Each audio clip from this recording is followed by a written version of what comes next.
Saya menyapa sahabat-sahabat pengacara Batak Tebak langsung dimanapun berada.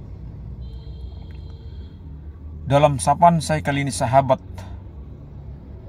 mencoba memberikan satu komentar pendapat sebagai praktisi hukum dalam kaitan kasus yang viral, sahabat, yaitu kasus mega korupsi di anak perusahaan Pertamina Patra Jasa.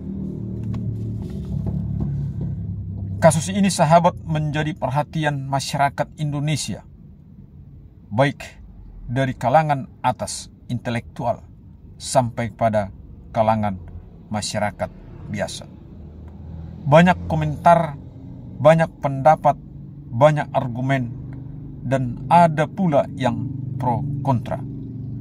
Khususnya, sahabat, dengan adanya penemuan atau adanya penetapan tersangka yang dilakukan oleh Kejaksaan Agung. Sudah ada sekian tersangka dari perusahaan Patra Jasa, perusahaan anak Pertamina.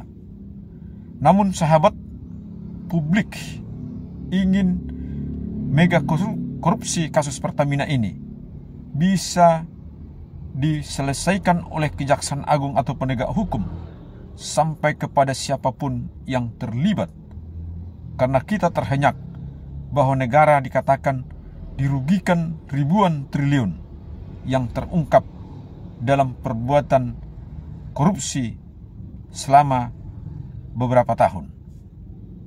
Kita melihat, sahabat, ramainya kasus Pertamax. Disinilah salah satu modus cara menggunakan untuk mengambil keuntungan, yaitu menurunkan kadar dari pemanfaatan Pertamax dengan tujuan agar ada keuntungan yang dinikmati oleh orang-orang tertentu, baik sebagai pribadi person reh maupun sebagai badan hukum personlik reh. Sahabat-sahabat, kemudian muncul podcast dari orang atau tokoh publik, yaitu Basuki Cahayapurnama, yang mencoba menggambarkan ketika dia sebagai komisaris utama melihat bagaimana, memaparkan bagaimana dia mencoba melakukan tugas-tugasnya agar kasus-kasus mega korupsi itu tidak terjadi. Dan dia mempunyai catatan-catatan, dan dia mengatakan siap diperiksa oleh Kejaksaan Agung untuk membongkar kejadian kasus korupsi yang terjadi di Pertamina.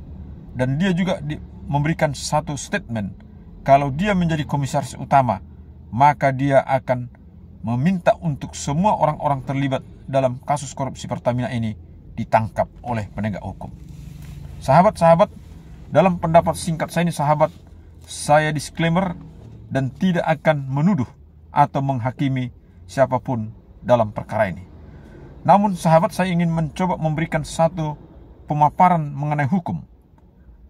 Dari situlah nanti sahabat bisa menganalisa, bisa memberikan analisa sendiri, dan bisa melihat perkembangan dari penegak hukum dalam mengungkap perkara ini. Yang ingin saya sampaikan dalam judul kali ini, sahabat, adalah permufakatan jahat.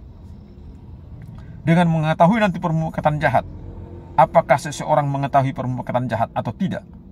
Atau adakah dia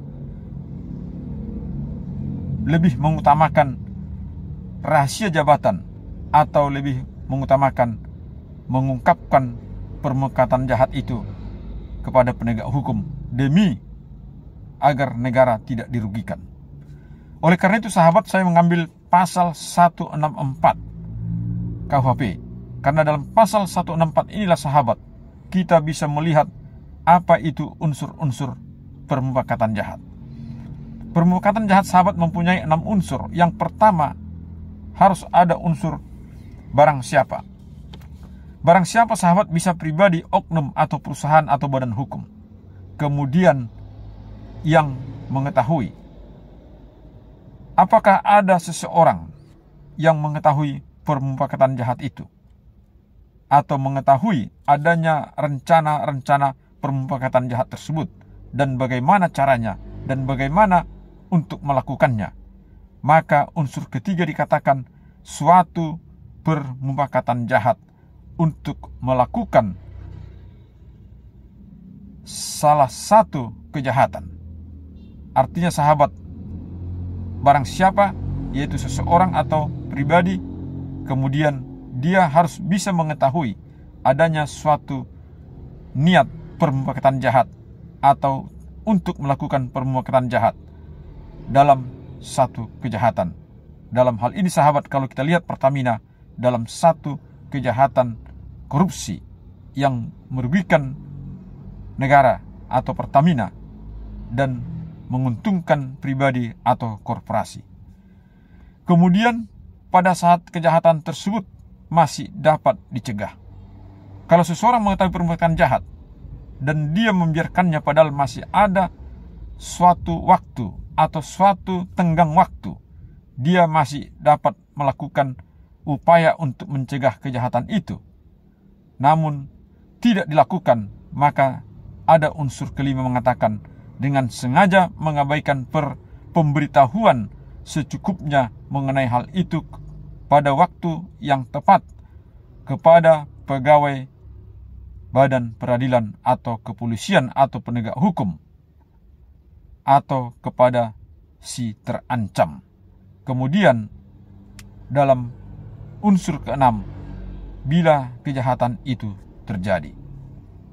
Artinya sahabat, kalau seseorang mengetahui permufakatan jahat, baik itu sebagai pribadi, ada permufakatan jahat yang dilakukan oleh pribadi-pribadi dan badan hukum, kemudian tidak memberitahukannya, padahal masih dapat dicegah apabila hal tersebut diberitahukan kepada pihak yang berwenang yang bisa mencegah permufakatan jahat itu dilakukan, namun membiarkannya, maka unsur permufakatan jahat itu dapat dipersangkakan kepadanya, yaitu sahabat yang bisa diancam dengan pidana penjara sesuai dengan pasal 164 KUHP. Namun sahabat, kalau kita lihat sahabat, dalam debat-debat publik ada yang mengatakan bahwa sebagai seorang komisaris utama, dia terikat dengan berbagai aturan undang-undang atau kewajiban undang-undang untuk merahasiakan jabatan. Karena apabila itu dilanggar, maka dia dapat dipidana. Dan apabila kita lihat dalam KUHP, bisa dipidana dengan pasal 322 KUHP dengan ancaman maksimal 9 bulan. Pertanyaannya sahabat, kalau kita lihat dari etis moral atau dari sisi kerugian atau resiko kerugian yang terjadi apabila permufakatan jahat itu, misalnya dalam kasus Pertamina, ada yang mengetahui dan ada haknya untuk mencegah dan ada kewajibannya untuk mencegah namun membiarkannya, kerugian negara akan diderita dengan ribuan triliun, namun membiarkannya atau tidak berani melaporkan kepada atasannya atau kepada misalnya kepada presiden atau kepada menteri BUMN atau kepada penegak hukum karena alasan menjaga kerahasiaan jabatan sebagaimana pasal 322 bisa diancam pidana penjara 9 bulan.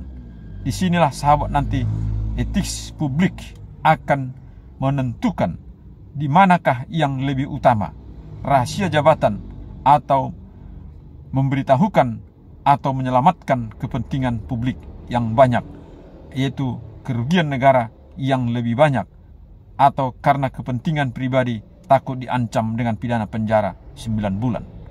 Disinilah sahabat nanti akan menjadi perdebatan-perdebatan publik.